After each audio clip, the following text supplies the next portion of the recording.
Prats pour Fort. Avec la bande pour Tillet. C'est passé. Ah, Tillet cette fois-ci contre Sweeney. C'est passé une deuxième fois qui va prendre un shoot. C'est pas croisé.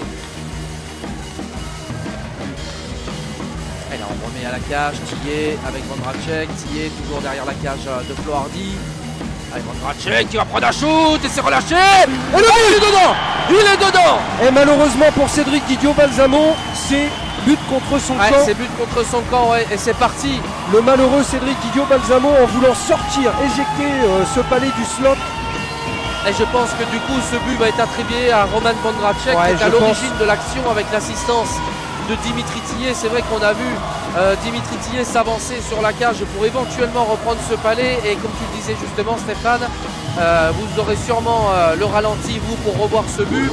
Mais c'est vrai que Didio-Balsamo malheureusement voit ce but lui rebondir dessus. Et c'est un but casquette sur Flo Hardy. Avec la croix. La croix qui va repasser à la bleue avec Bouchard. Bouchard qui s'infiltre et c'est bien vu de la part de Bouchard. Et il est dedans. Et c'était très bien vu ce travail de Danick Bouchard. Et à la réalisation, il me semble bien, si je ne dis pas de bêtises, que eh bien c'est le numéro 96, c'est Loïc Farnier qui sera à la réalisation de ce but. Et on a vu, hein, c'est sur un travail Danick Bouchard qui va venir récupérer la passe, qui va venir s'infiltrer dans le carré défensif. Et du revers va trouver Loïc Farnier, eh bien, qui était arrivé en deuxième rideau et ce palais en deux temps par Jimmy Darrier. Et moins d'1 minute 30 après l'ouverture du score, la réduction et le retour à 1 partout. C'est ça. Attention à Farnier. Palais au centre.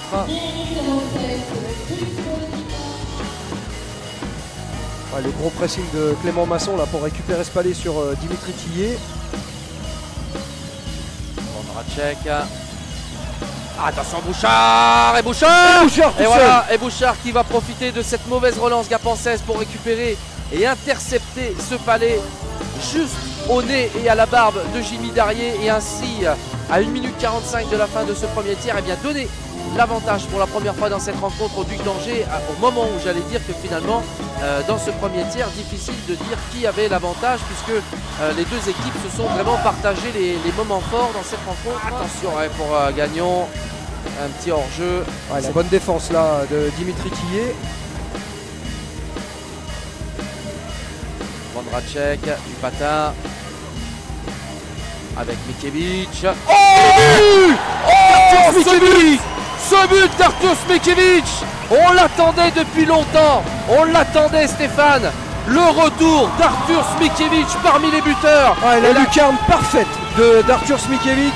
La gourde de Flo Hardy s'est vidée de toute son eau et l'égalisation ici.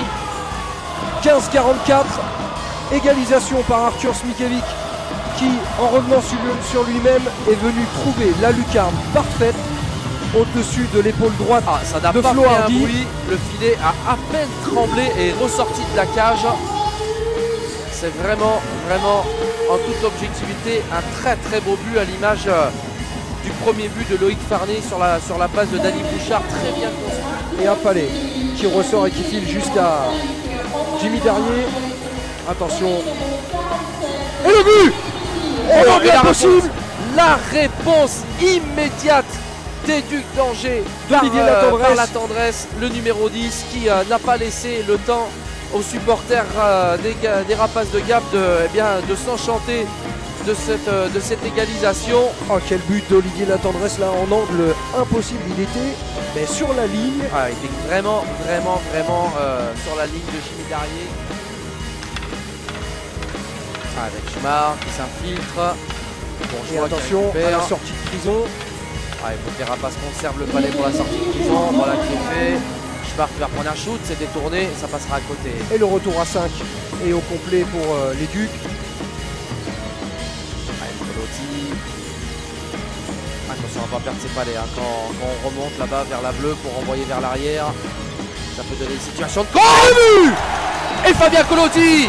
Et le service de Mathieu Guertin. Ouais, voilà, effectivement, le numéro 15, Mathieu Guertin qui vient envoyer ce palais devant le slot de Flo Hardy. Et Fabien Colotti à la finition qui vient dévier sur la cage angevine. L'égalisation des Rapaces de Gap qui revenait tout juste à 5 contre 5. Ah oui, retour à 5 contre 5. La supériorité des Rapaces de Gap, ça fonctionne pas très bien. Par contre, à 5 contre 5, le danger de retour.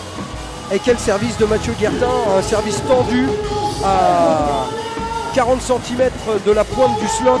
Ce deuxième tiers me fait regretter le temps où nous avions les ralentis et le retour vidéo.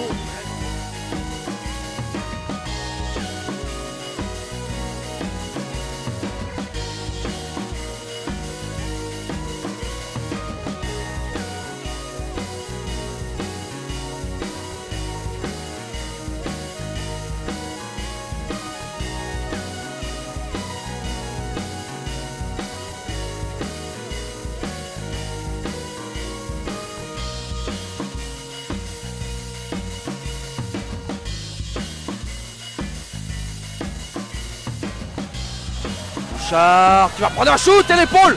Et Darrier qui sauve les Rapaces de Gap.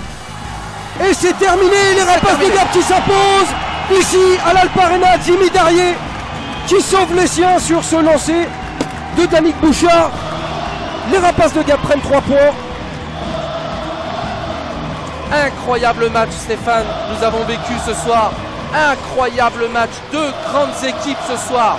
Deux grandes équipes ce soir. Quel match! Quel match des Rapaces de Gap, mais également il faut de belles équipes pour qu'il y ait une rencontre de cette qualité.